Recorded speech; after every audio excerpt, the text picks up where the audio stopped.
Welcome to my channel, Lemonette Kids TV. Ang palaro ni Ben at Tom. Buod ng kwento. Si Ben at Tom ay matalik na magkaibigan na mahilig sa sports. Si Ben ay mahusay sa basketball habang si Tom naman ay magaling sa takbuhan.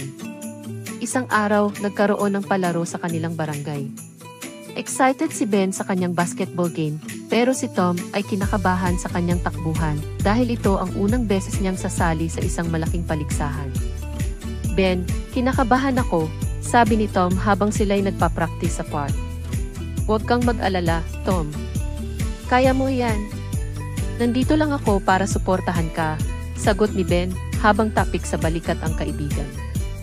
Dumating ang araw ng palaro. Sa basketball game, nagpakitang gilas si Ben at nakatulong sa pagkapanalo ng kanilang koponan. Masayang-masaya si Ben, pero agad niyang iniwan ang selebrasyon upang suportahan si Tom. Habang naghahanda si Tom para sa kanyang takbuhan, nakita niya si Ben sa gilid ng track. Tom, nandito ako. Kaya mo yan, sigaw ni Ben sabay kaway sa kaibigan. Natuwa si Tom at nakaramdam ng lakas ng loob.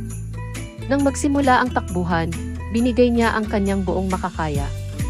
Sa bawat hakbang, iniisip niya ang suporta ng kanyang kaibigan. Sa wakas, tumawid si Tom sa finish line at nagulat siya nang makita na siya ang nanalo ng unang pwesto. Agad na tumakbo si Ben patungo kay Tom at niyakap siya. Sabi ko sa'yo, kaya mo yan, sabi ni Ben na may malaking ngiti sa mukha.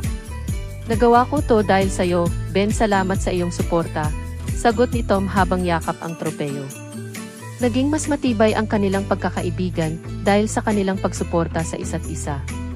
Pareho nilang napagtanto na ang tunay na kaibigan ay nandyan sa bawat tagumpay at kabiguan, nagbibigay ng lakas at inspirasyon. Aral ng kwento. Ang tunay na kaibigan ay laging nandyan para suportahan ka sa anumang laban. Ang pagkakaibigan ay nagbibigay ng lakas at kumpiyansa. Mahalaga ang pagtutulungan at pagsuporta sa isa't isa upang makamit ang tagumpay.